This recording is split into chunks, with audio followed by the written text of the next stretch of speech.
Big boss അഗ്നിപരീക്ഷയിൽ നിന്ന് 4 പേർ evict ആയിരിക്കുകയാണ്. ആരാണ് ആ 4 പേർ? എങ്ങനെയാണ് ഇവർ എവിക്റ്റ് ആയത്? അതെ, ഇന്നൊരു ടാസ്ക് നടന്നു. ആ ടാസ്കിൽ വളരെ മോശമായ പെർഫോമൻസ് കാഴ്ചവെച്ചു. ഇന്ന് ഇൻഫിനിറ്റി പെൻഡൻ കിട്ടിയവരിൽ നിന്ന് പെൻഡൻ പിടിച്ചു മേടിച്ച് ജഡ്ജസ്. ഇതൊന്നും നിങ്ങൾ സത്യം പറഞ്ഞാൽ നിങ്ങൾക്ക് ഈ പെൻഡൻ കിട്ടേണ്ട യോഗ്യത പോലും ഇല്ല. അതെ, പെൻഡൻ പിടിച്ചു മേടിക്കാൻ ഒരു മെജോറിറ്റി ഡിസിഷൻ എടുക്കാൻ പോലും നിങ്ങൾക്ക് കഴിയത്തില്ലേ? എന്താണിത്? നിങ്ങൾ ടെറിഫിക്കാണ്, നിങ്ങൾ ടെറിബിളാണ് നിങ്ങളുടെ പെർഫോമൻസ്. വളരെ മോശം എന്ന് പറയുന്നുണ്ട് രഞ്ജിനി ഇവിടെ. അങ്ങനെ 4 പേരെ ഔട്ടാക്കിയിരിക്കുകയാണ്. എങ്ങനെയാണ് ഈ 4 പേര് ഔട്ടായത്? ഒരു ഗ്രൂപ്പിനകത്ത് ഒരു ടീമിനകത്ത് തന്നെ ഭയങ്കര പ്രശ്നങ്ങളാണ്. ആ പ്രശ്നങ്ങൾ കാരണമാണ് ഇന്ന് ഈ എവിക്ഷൻ നടക്കുന്നത്. ഇൻഫിനിറ്റി പെൻഡൻ എങ്ങനെ നഷ്ടപ്പെട്ടു, എല്ലാം ആരൊക്കെയാണ് ഔട്ടായത്, എല്ലാം സംസാരിക്കാം. എല്ലാവർക്കും നമസ്കാരം. ഞാൻ നിങ്ങളുടെ സ്വന്തം രേവതി. വീഡിയോ ആദ്യമായിട്ട് കാണുന്ന ചാനൽ സബ്സ്ക്രൈബ് ചെയ്യണം, ലൈക്ക് ചെയ്യണം, കമൻറ്റ് ചെയ്യണം. സോ അങ്ങനെ ബിഗ് ബോസ് അഗ്നിപരീക്ഷയിൽ നിന്ന് 4 പേർ എവിക്റ്റ് ആയിരിക്കുകയാണ്. 4 പേരാണ് ബിജു, ആരാധ്യ, നിതിൻ ദാസ്, രാഷ. ഈ 4 പേരാണ് എവിക്റ്റ് ആയത്. ഒരു ടീമിൽ വന്നതുകൊണ്ട് മാത്രം, അതായത് ആ ടീമിൽ വന്നതുകൊണ്ട് മാത്രം ആണ് ഇവർ 4 പേര് എവിക്റ്റ് ആയിരിക്കുന്നത്. ആ ടീമിൻ്റെ മോശം പെർഫോമൻസ് കാരണമാണ്, ആ ടീമിലെ യൂണിറ്റി ഇല്ലായ്മ കാരണമാണ് ഈ 4 പേര് എവിക്റ്റ് ആയിരിക്കുന്നത്. അതുപോലെ തന്നെ 3 ദിവസത്തെ പ്രകടനം കൂടെ വെച്ചിട്ടാണ് ജഡ്ജസ് ആണ് ഇവരെ എവിക്റ്റ് ആക്കിയിരിക്കുന്നത്. ഓക്കെ, ഇതിനകത്ത് മെയിൻ ഡിസിഷൻ വേറൊരു കാര്യം കൂടിയുണ്ട്. ഇൻഫിനിറ്റി പെൻഡൻ അതിൻ്റെ പവർ കഴിഞ്ഞു, എല്ലാവരുടെ നിന്ന് പിടിച്ച് മേടിച്ചു. അതിനിപ്പം പവർ ഇല്ലാണ്ടായിരിക്കുകയാണ്. ആ ടീമിന് തോറ്റ ടീമിൻ്റെ ഇൻഫിനിറ്റി പെൻഡൻറ്റും മേടിച്ചു, ബാക്കിയുള്ളവരുടെ ഇൻഫിനിറ്റി പെൻഡൻ്റെ പവറും കഴിഞ്ഞിരിക്കുകയാണ്. കാര്യം അവരുടെ അടുത്തൊരു ഡിസിഷൻ എടുക്കാൻ പറഞ്ഞു. ഒരാളെ കൂടി ഡേഞ്ചർ സോണിലേക്ക് ഇടാൻ പറഞ്ഞു, ഇൻഫിനിറ്റി പെൻഡൻ ഉള്ളവരുടെ അടുത്ത്. പക്ഷെ അവർക്ക് മെജോറിറ്റി എടുക്കാൻ പറഞ്ഞപ്പോഴത്തേക്ക് ഒന്നാമത്തെ കാര്യം, ഇതൊരു ഒരുപാട് നേരം നടന്ന കാര്യങ്ങളൊക്കെ ചുരുക്കി ഒരു എപ്പിസോഡാക്കി വെച്ചേക്കാണ്. ഒരുപാട് കാര്യങ്ങൾ നമ്മൾ കാണാത്തതുകൊണ്ട് ഒരുപാട് ടൈം അവർ എടുത്തിട്ടുണ്ടാകാം. എന്തായാലും ജഡ്ജസ് പൊട്ടിത്തെറിക്കുകയാണ് ഇന്ന് ചെയ്തത്. പിന്നെയും ഇൻഫിനിറ്റി പെൻഡൻ ഉള്ളവർക്ക് മെജോറിറ്റി ഡിസിഷൻ എടുക്കാൻ പറ്റുന്നില്ല. അങ്ങനെ അങ്ങോട്ടും ഇങ്ങോട്ടും നോക്കിക്കൊണ്ടിരിക്കുകയാണ്. ഇത്രയും മോശം പെർഫോമൻസ് ആണ് അവർ കാഴ്ചവെച്ചതെന്നാണ് രഞ്ജിനിയൊക്കെ പറഞ്ഞത്. അതുകൊണ്ട് പെൻഡൻ തിരിച്ച് മേടിക്കുകയാണ് ചെയ്തത്. എന്തായാലും അവരെ കൊണ്ട് ആദ്യം പൂജയുടെ പേരാ പറഞ്ഞത്, ഒരു പേര് ഡേഞ്ചർ സോണിൽ ഇടാൻ. പക്ഷേ രഞ്ജിനി ജഡ്ജസ് ഒന്നും കൂടെ അവരെ കൊണ്ട് ചെയ്യിപ്പിച്ച് അത് വേറൊരാളുടെ പേരും കൂടെ ഇട്ടു. ഡേഞ്ചർ സോൺ അവരെ കൊണ്ട് ഇടിയിപ്പിച്ചു. അങ്ങനെ വേറൊരാളാണ് നമ്മുടെ ഡേഞ്ചർ സോണിൽ വന്നത്. എന്തായാലും അഫ്യാനാസ് പുള്ളിക്കാരി ഔട്ടായിട്ടില്ല. ഔട്ടായത് ബിജു, ആരാധ്യ, നിതിൻ ദാസ്, രാഷയാണ്. ബിജുവൊക്കെ നല്ല കണക്റ്റായി വന്ന ആൾക്കാരാണ് ഓഡിയൻസുമായിട്ട്. അതേപോലെ ആരാധ്യ 19 വയസ്സുകാരി, ഏവിയേഷൻ പഠിക്കണമെന്ന് പറഞ്ഞ ഇന്നലെ കരഞ്ഞ കുട്ടി. നിതിൻ ദാസ് മറ്റേ സൂംബ ഇൻസ്ട്രക്ടർ, രാഷ. ഇവരൊക്കെ സത്യം പറഞ്ഞാൽ ഒറ്റ ദിവസം കൊണ്ട്, ഇന്നലത്തെ 2 ദിവസത്തെ ഗെയിമേ അല്ല ഇന്ന് നടന്നത്. മൺഡേ നടക്കാൻ പോകുന്നു, നിങ്ങൾ കാണാൻ പോകുന്നു. നിങ്ങൾക്ക് ഓൾറെഡി കാണാം. ഇപ്പോൾ ഹോട്ട്സ്റ്റാറിൽ എപ്പിസോഡ് വന്നിട്ടുണ്ട്.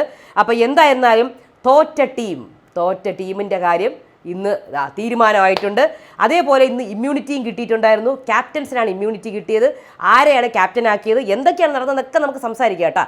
അപ്പോൾ ഇന്നത്തെ ദിവസം ആരംഭിക്കുകയാണ്. ഇന്ന് നമ്മുടെ എപ്പിസോഡ് 3 ആണ് നടന്നത്. എല്ലാവരും ഉണ്ട്, 40 പേരും ഇങ്ങനെ നിറഞ്ഞിരിക്കുകയാണ്. അപ്പോൾ ഇന്നലത്തെ കളിയൊന്നുമല്ല. ജഡ്ജസിൻ്റെ സീറ്റ് ഇരിക്കുന്ന റെനീഷയാണ്. ആദ്യത്തെ 5 മിനിറ്റ് വരെ കച്ചറ വർത്താനാണ്. അയ്യോ എത്ര നേരമാകുന്ന ഇത് വേണ്ട, നമുക്ക് നേരെ ടാസ്കിലേക്ക് കിടക്കാം കേട്ടോ. അപ്പോൾ ജഡ്ജസിൻ്റെ സീറ്റിൽ റെനീഷ ഇരിക്കുന്നു. ഇത് കൊള്ളാം, മണിയടിച്ചത് കൊള്ളാം. അങ്ങനെ ജഡ്ജസ് വരുന്നു. എന്താണ് ഇവിടെ ചെയ്യുന്നത്? ഞാൻ വെറുതെ ഇരുന്നതാണ്, ജഡ്ജസിൻ്റെ സീറ്റിൽ നല്ല രസമുണ്ടിരിക്കാൻ. അല്ലെങ്കിൽ ഞാൻ ഇവിടെ തന്നെ നിൽക്കുന്നതാണ് നല്ലത്. അപ്പോൾ ഉടനെ ഇന്ന് എന്തൊക്കെയാണ് നടക്കാൻ പോകുന്നത് നിങ്ങൾക്ക് വല്ല അറിയാമോ? ഇന്ന് എന്തെങ്കിലും നടക്കുമോ? ഞാൻ പറയുന്നതൊക്കെ കാര്യമായിട്ട് എടുക്കണം. അപ്പോൾ അഖിൽ പറഞ്ഞു, നീ പറയണമെന്ന് നമ്മൾ കാര്യമായിട്ട് എടുക്കുന്നേ ഇല്ല. കാര്യമായിട്ട് എടുക്കണം എന്നൊക്കെ പറയുന്നുണ്ട്. ഔട്ട് ഹൗസിൽ ആരാണുള്ളത്? ഔട്ട് ഹൗസിൽ കുറച്ച് ആൾക്കാരുണ്ട്, ഇൻഫിനിറ്റി പെൻഡൻ ഉള്ളവരുണ്ട്.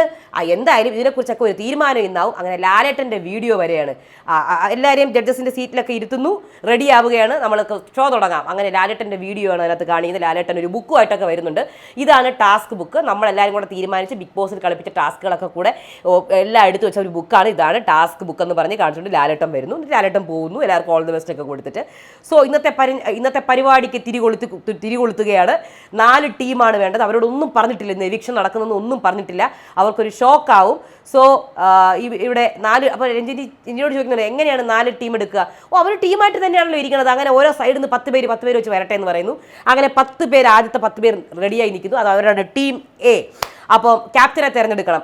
സോ ഇവിടെ റെഡ് ബാൻഡ് ഔട്ട് ഹൗസിലേക്ക് ഇന്നലെ പറഞ്ഞു വിട്ട ആൾക്കാരുണ്ടല്ലോ, ഇന്നലെയും മനിഞ്ഞാന്നുമായിട്ട്, അവർക്കൊന്നും ക്യാപ്റ്റൻ ആവാൻ പറ്റില്ല കേട്ടോ. അപ്പോൾ ഇവർ തന്നെ ഈ 10 പേര് തന്നെ അങ്ങോട്ടും ഇങ്ങോട്ടും വോട്ട് ചെയ്യണം ക്യാപ്റ്റനെ.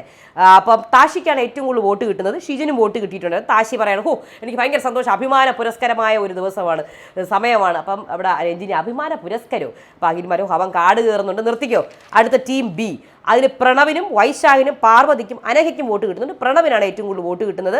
അങ്ങനെ എല്ലാവരും ചിരിപ്പിച്ച് നീ എല്ലാവരെയും കയ്യിലെടുത്തു അല്ലേ, കണ്ടില്ലേ, ക്യാപ്റ്റനായി. ബിഗ് ബോസിൽ ഏറ്റവും കൂടുതൽ പേടിക്കേണ്ടത് ചിരിയാണ് ചതി എന്നൊക്കെ പറയുന്നുണ്ട്. ടീം സി, അതായത് ഒറ്റും ഒരു ഐക്യമില്ലാത്തൊരു ടീമായിട്ട് എനിക്ക് ഫീൽ ചെയ്തു. അഭിറാമിന് കിട്ടി, ഷിഞ്ചിത്തിന് കിട്ടി, ബിജുവിനും ഷിജിലാലിനും വോട്ട് കിട്ടി അതിനകത്തുനിന്ന് തന്നെ. അപ്പോൾ അവിടെ ബിജു പറയുന്നുണ്ട് മസിൽ കൊണ്ടൊന്നും ഒരു കാര്യമില്ലെന്നേ. ഇപ്പോൾ റിയാസ് അഭിറാമിനോട് ചോദിക്കും, അഭിറാമിനാണ് ഏറ്റവും കൂടുതൽ വോട്ട് കിട്ടി ക്യാപ്റ്റനായത്. അപ്പോൾ റിയാസ് അഭിറാമിനോട് ചോദിക്കുന്നുണ്ട് ടീമിലുള്ള എല്ലാവരെയും ഈക്വലി ട്രീറ്റ് ചെയ്യുമോ? അതൊരു ചോദ്യമാണല്ലോ, എന്താണ് ആ ചോദ്യത്തിൻ്റെ പ്രസക്തി? അതിൽ പ്രസക്തി ഉണ്ട് കേട്ടോ. അപ്പോൾ അഭിറാം പറയുന്നു ടീം ചെയ്യും എന്ന് പറയുന്നു. അത് കഴിഞ്ഞ് ടീം ഡിയിൽ രാകേഷിന് വോട്ട് കിട്ടുന്നു, ലോലിറ്റയ്ക്ക് വോട്ട് കിട്ടുന്നു, എൽഡോയ്ക്ക് വോട്ട് കിട്ടുന്നു, ജെറ്റിക്ക് വോട്ട് കിട്ടുന്നു, സോനയ്ക്ക് വോട്ട് കിട്ടുന്നു. അതിൽ ജെൻസിയായ 19 വയസ്സുകാരി ലോലിറ്റ ക്യാപ്റ്റൻ ആകുന്നു. അങ്ങനെ 4 ക്യാപ്റ്റനെയും കൂടെ സ്റ്റേജിലേക്ക് പിടിച്ചു നിർത്തുന്നു. പ്രണവ്, താഷി, അഭിറാം, ലോലിറ്റ, ഈ 4 പേരാണ് ക്യാപ്റ്റന്മാർ. അങ്ങനെ റെനീഷ് ആ കാര്യം അങ്ങ് പറയാനാണ്, നിർണായകമായ ഒരു കാര്യം പറയാൻ പോവുകയാണ്. രഞ്ജിനി പറയുന്നു ഇന്ന് 4 പേർ എവിക്റ്റ് ആവാൻ പോവുകയാണ്, ഞങ്ങളൊന്ന് ഡിസ്കസ് ചെയ്യട്ടെ എന്നും കൂടെ പറയുന്നുണ്ട്. എന്നിട്ട് ഇവരെല്ലാവരും ജഡ്ജസ് ഒക്കെ കൂടെ ഡിസ്കസ് ചെയ്തിട്ട് പറയാണ് എവിക്റ്റ് ആകുന്നത് നിങ്ങൾ 4 പേർ അല്ല, എന്തായാലും നിങ്ങൾ 4 പേർ, അതായത് ക്യാപ്റ്റൻസ് താഷി, പ്രണവ്, അഭിറാം, ലോലിറ്റ, ഈ 4 സെലക്ട് ചെയ്യപ്പെട്ട ക്യാപ്റ്റൻസിന് ഇമ്മ്യൂണിറ്റി കൊടുക്കുകയാണ്.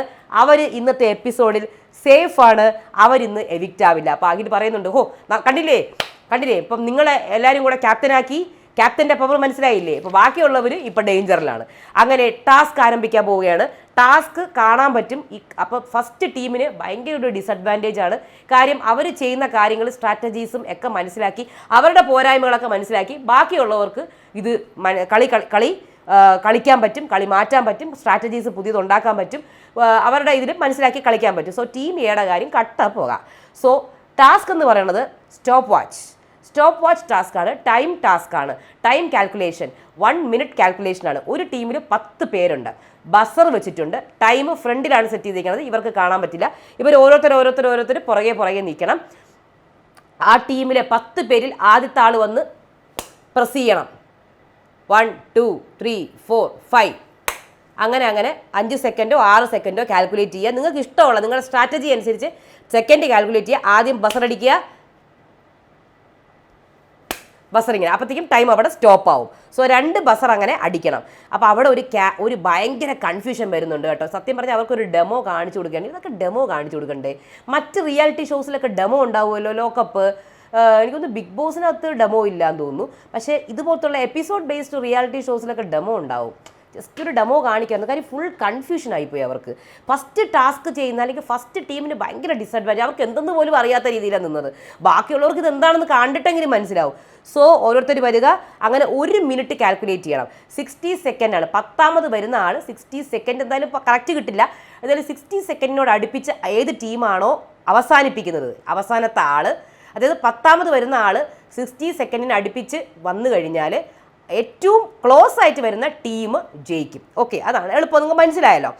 സോ അങ്ങനെ 1 മിനിറ്റ് ഡിസ്കഷന് സമയം കൊടുക്കുന്നു. ഫസ്റ്റ് സ്വർണ്ണ മുടിയുള്ള കുട്ടി വന്ന് എല്ലാം കുളമാക്കുകയാണ് കേട്ടോ. ഫസ്റ്റ് സ്റ്റാർട്ട് ചെയ്യാണ് പുള്ളിക്കാരി. സ്റ്റാർട്ട് സ്റ്റോപ്പ് അല്ല, ഹലോ എന്തെന്നാണ് ഇത്, മനസ്സിലായില്ലേ ഇത്?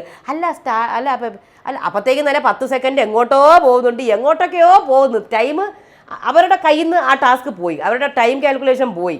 കാര്യം ഈ പുള്ളിക്കാരി വന്നിട്ട് ഒരു പ്രാവശ്യം അമർന്നത്. കാര്യം അവർക്കത് കാണിച്ചു കൊടുക്കണമായിരുന്നു, ഒരു ഡെമോ കൊടുക്കണമായിരുന്നു. എന്തായിരുന്നാലും അവർ അങ്ങനെ കാൽക്കുലേഷൻ തെറ്റി. അവസാനം ലാസ്റ്റ് വന്ന ആൾ 44 സെക്കൻഡിനുള്ളിലാണ് അവസാനിക്കുന്നത് കേട്ടോ. അങ്ങനെ ഒരാൾ കാരണം നശിപ്പിച്ചു എന്നൊക്കെ പറയുന്നുണ്ട്.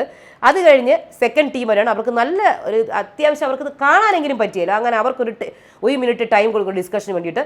അങ്ങനെ സംഭവം സ്റ്റാർട്ട് ചെയ്യണം. പക്ഷേ ഇവിടെയും പ്രശ്നം വന്നതെന്ന് വെച്ചാൽ ഇവർ അമർത്തി, അപ്പോൾ ഇത് സ്റ്റോപ്പ് ആവും. പിന്നെ അമർത്തി വെച്ച് ഓണാക്കി വെച്ചിട്ട് പോയി, സ്റ്റോപ്പ് വാച്ച് ഓണാക്കി വെച്ചിട്ട് പോയി. അപ്പം കാൽക്കുലേഷൻ തെറ്റി.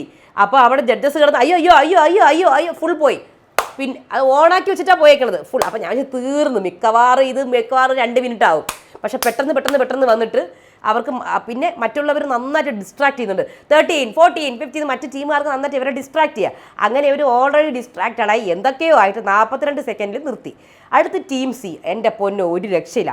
ടീം സിയിൽ ഇവരുടെ സ്ട്രാറ്റജി, ആദ്യത്തെ ആൾ വന്നിട്ട് കഴിഞ്ഞ്, 2ാമത്തെ ആൾ, 3ാമത്തെ ആൾ, 4ാമത്തെ ആൾ, 5ാമത്തെ ആൾ, 6ാമത്തെ ആൾ, 7ാമത്തെ ആൾ, അവസാനത്തെ ആൾ അപ്പോഴത്തേക്കും ജഡ്ജസ് ചോദിച്ച് നിങ്ങളുടെ സ്ട്രാറ്റജി എന്തായിരുന്നു, അത് ക്യാപ്റ്റൻ പറയൂ. അത് ആദ്യത്തെ ആൾ 1 സെക്കൻഡ് വെച്ച് പോകണം, ലാസ്റ്റത്തെ ആൾ കാൽക്കുലേറ്റ് ചെയ്യുന്നു. അത് എനിക്ക് തോന്നുന്നു ഒന്നാമത്തെ കാര്യം ഇത്രയും ഡിസ്ട്രാക്ഷൻ, ഇത്രയും ബഹളവും അതിൻ്റെ ഇടയിൽ കൂടെ ഇതൊക്കെ എങ്ങനെയാണെന്ന് എനിക്ക് അറിഞ്ഞൂടാ. അതൊരു മോശം തീരുമാനമാണെന്ന് ആ ടീമിലുള്ള ആൾക്കാർ, ബിജുവും ബാക്കിയുള്ള അതിനകത്ത് ഷിജോ എന്താ പേര്, അതിൻ്റെ പേര് ബിജുവും ഷിഞ്ചിത്തും കൂടെ പറയാണ് ഇത് ഇങ്ങനെ നമുക്ക് ഒട്ടും നമ്മൾ സമ്മതിച്ചു കൊടുത്തില്ല. ഇത് അഭിറാമിൻ്റെ തീരുമാനമായിരുന്നു. ഈ ഒറ്റ സെക്കൻഡ് നമുക്ക് ഒരു താല്പര്യമില്ലായിരുന്നു. 5 സെക്കൻഡ് അല്ലെങ്കിൽ 6 സെക്കൻഡ് വെച്ച് കാൽക്കുലേറ്റ് ചെയ്ത് പോകാമെന്നാണ് നമ്മൾ തീരുമാനിച്ചതെന്ന് പറഞ്ഞ് അങ്ങനെ അവിടെ ഒരു ടീം സ്പ്ലിറ്റ് വരുന്നുണ്ട്. അവിടെ എന്തായാലും വേസ്റ്റ് പെർഫോമൻസ് ആയിരുന്നു. അവർ നിർത്തിയ സെക്കൻഡ് 33 സെക്കൻഡിൽ നിർത്തി. കാര്യം ഓരോ സെക്കൻഡ് വെച്ചല്ലേ എണ്ണിക്കൊണ്ട് പോയത്. അത് കഴിഞ്ഞ് ടീം ഡി വരുന്നുണ്ട്. അവരുടേതായിരുന്നു ഏറ്റവും നല്ല പെർഫോമൻസ്. കാര്യം അവർക്കെല്ലാം ഒന്നാമത്തെ കാര്യം അവർക്കെല്ലാം കാണാൻ പറ്റി. പിന്നെ നല്ല രീതിയിൽ തന്നെ അവർ അതിൻ്റെ സ്ട്രാറ്റജി എടുത്തു. അങ്ങനെ നല്ല രീതിയിൽ തന്നെ എടുത്തിട്ടുണ്ടായിരുന്നു. അതിനകത്ത് പൂജ സത്യം പറഞ്ഞാൽ നമ്മൾ അതിനകത്ത് നടക്കണമൊന്നും നമ്മൾ കാണുന്നില്ല, കേൾക്കുന്നില്ല. കാര്യം ലൈവ് അല്ലല്ലോ. പിന്നെ എല്ലാവരുടെ മൈക്കും മ്യൂട്ടാണ്. അതിനകത്ത് ജഡ്ജസിൻ്റെ മൈക്കും അത് ആവശ്യമുള്ളപ്പോൾ മാത്രം ജഡ്ജസിൻ്റെ മൈക്കും കണ്ടസ്റ്റൻസിൻ്റെ മൈക്കും ഓൺ ആക്കുകയുള്ളൂ എഡിറ്റിംഗ് ടീം. സോ നമുക്ക് കേൾപ്പിച്ച് തരുള്ളൂ. സത്യം പറഞ്ഞാൽ അവിടെ ഭയങ്കര ബഹളവും വഴക്കും തെറിവിളികളൊക്കെ നടക്കുന്നുണ്ട്. അത് ഇന്ന് നമുക്ക് കാണിച്ചു തന്നു, നമുക്ക് കേൾപ്പിച്ച് തന്നില്ല. അഖിലാണ് പറഞ്ഞത് പൂജ മര്യാദയ്ക്ക് നിർത്തിയിട്ട് പോടാ, അങ്ങനെ ഇങ്ങനെയൊന്നും വിളിക്കരുത്, കുറച്ചൊക്കെ റെസ്പെക്റ്റ് കണ്ടസ്റ്റൻസിന് കൊടുക്കണം. നിങ്ങൾക്ക് നമ്മളൊരിക്കലും നമ്മുടെ ആറ്റിറ്റ്യൂഡും നമ്മുടെ പേഴ്സണാലിറ്റി നമ്മുടെ ക്യാരക്ടർ എങ്ങനെയാണെന്നുള്ളത് നമുക്കൊരു മത്സരത്തിലെത്തുമ്പോൾ നമ്മൾ മറ്റ് മത്സരാർത്ഥികളോടും ബിഹേവ് ചെയ്യുമ്പോൾ നമുക്ക് മനസ്സിലാവും. മറ്റ് മത്സരാർത്ഥികളെ നമ്മൾ എങ്ങനെയാണ് കാണുന്നത്, നമ്മുടെ ഒപ്പോണൻറ്റിനെ നമ്മൾ എങ്ങനെയാണ് വിലയിരുത്തുന്നത്, ഒപ്പോണൻറ്റിനെ നമ്മൾ എങ്ങനെയാണ് റെസ്പെക്റ്റ് അല്ല എങ്ങനെയാണ് നമ്മൾ കാണുന്നത്, അവരോട് എങ്ങനെയാണ് നമ്മൾ ബിഹേവ് ചെയ്യുന്നു എന്നുള്ളത് വളരെ ഇമ്പോർട്ടൻ്റ് ആയ കാര്യമാണ്. ഓക്കെ, നമ്മൾ ഭയങ്കര സൂപ്പറാണെങ്കിലും നമ്മളെ ഓപ്പോസിറ്റ് നിൽക്കുന്ന ആൾ ഭയങ്കര സൂപ്പറാണ് ഒന്നും അല്ലെങ്കിലും നമ്മുടെ ബിഹേവിയർ, അവരോടുള്ള ബിഹേവിയർ നമ്മളെ വിലയിരുത്താൻ മറ്റുള്ളവരെ സഹായിക്കും. സോ പൂജ ഇവിടെ നിർത്തിയിട്ട് പോടാ എന്നൊക്കെ പറഞ്ഞായിരുന്നു. ഇവർ നല്ല രീതിയിൽ കാൽക്കുലേറ്റ് ചെയ്താണ് കളിച്ചത് ടീം ഡി. അവർ 5 സെക്കൻഡ് 6 സെക്കൻഡ് വെച്ചിട്ട് ആദ്യം വരുന്നവർ വന്നു. എന്നിട്ടൊരു 44 സെക്കൻഡ് ആയപ്പോൾ സ്റ്റോപ്പ് ചെയ്തു. ലാസ്റ്റ് വന്നത് രാകേഷാണ്. രാകേഷ് അവിടെ ഇങ്ങനെയൊക്കെ കാണിച്ച് ഇങ്ങനെയൊക്കെ കുറേ ഇതൊക്കെ കാണിക്കും. എന്താണ് കുറേ നമശിവായ എന്നൊക്കെ പറഞ്ഞ് ഇങ്ങനെയൊക്കെ കാണിക്കും, കുറച്ച് എൻ്റർടൈനിങ്ങൊക്കെ കാണിക്കും. ആ സമയത്താണ് അവിടെ പൂജ കിടന്ന് നിർത്തിയിട്ട് പോടാന്നൊക്കെ എന്തൊക്കെയോ പറയുന്നുണ്ടായിരുന്നു. അപ്പം അഖിൽ പറഞ്ഞു പൂജ വന്നപ്പോൾ തൊട്ട് പറയാണ് മോശമായി സംസാരിക്കുകയാണെന്ന്. സോ ഇവിടെ പൂജയുടെ കാര്യത്തിൽ നമുക്ക് കേട്ടില്ല. അപ്പം 51 സെക്കൻഡാണ് അവർ കറക്റ്റ് 51 സെക്കൻഡ് ആയപ്പോൾ സ്റ്റോപ്പായി. അങ്ങനെ ടീം ഡി വിജയിച്ചിരിക്കുകയാണ്. ഏറ്റവും ലാസ്റ്റ് നിൽക്കുന്ന ടീം സി ആണ്. അങ്ങനെ എലിമിനേഷൻ പ്രോസസ്സിലേക്ക് ടീം സി മൊത്തം വരികയാണ്. ആ 10 പേരിങ്ങനെ നിൽക്കുകയാണ്. അതിനകത്ത് ക്യാപ്റ്റൻ രക്ഷപ്പെട്ടു. ആ ക്യാപ്റ്റന് പകരം ഒരാളെ ഇൻഫിനിറ്റി പെൻഡനുള്ള ആൾ കൊണ്ട് വെക്കണം. ബാക്കി ഏതെങ്കിലും ഒരു ടീമിൽ നിന്ന് ഒരാളെ കൊണ്ട് അവിടെ ഇടണം. ഓക്കെ, അപ്പോൾ ഈ ടീം സിയിലുള്ള 2 പേർക്ക് ഇൻഫിനിറ്റി പെൻഡൻ ഉണ്ട്. അവർക്ക് ആ പവർ നഷ്ടപ്പെട്ടു. അവരുടെ നിന്ന് ആ പെൻഡൻ തിരിച്ചു മേടിച്ചു. അത് കഴിഞ്ഞ ശേഷം പവർ യൂസ് ചെയ്യാം. അങ്ങനെ ഇവരെ ഡിസ്കഷന് വേണ്ടി വിടുകയാണ്. അപ്പോൾ ഇവർ ഡിസ്കസ് ചെയ്ത് ആദ്യം പറഞ്ഞ പേര് പൂജയുടെ പേരാണ്. ഈ പെൻഡനുള്ള ആൾക്കാർ. കാരണം എന്തെന്ന് ചോദിച്ചപ്പോൾ പറഞ്ഞു അത് റെസ്പെക്റ്റ് ഇല്ല, അങ്ങോട്ടും ഇങ്ങോട്ടും ഒരു റെസ്പെക്റ്റും ഇല്ല, വളരെ മോശമായിട്ടാണ് സംസാരിക്കുന്നത്.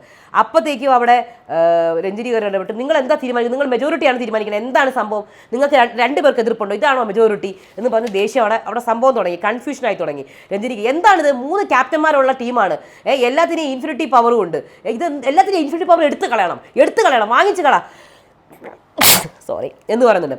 അപ്പം ലോലിറ്റ എന്താണ് ലോലിറ്റ പറയാനുള്ളത്, പറ ലോലിറ്റ എന്താണ് അത്.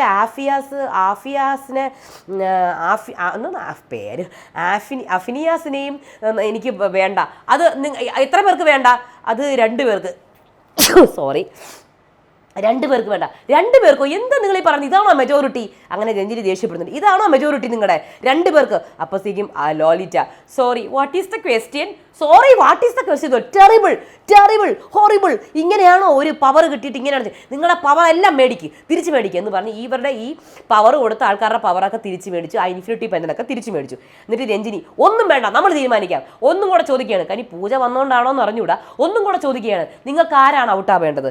പൂജ വന്നാലും രഞ്ജിനി ആണെങ്കിലും റിയാസ് ആണെങ്കിലും അഖിലാണെങ്കിലും ആ ജഡ്ജസ് 3 പേരും പൂജേനെ ഔട്ടാക്കാൻ ചാൻസ് കുറവാണ്. കാര്യം പൂജയുടെ ആ ഒരു പെർഫോം ചെയ്യുന്നുണ്ട് പുള്ളിക്കാരി.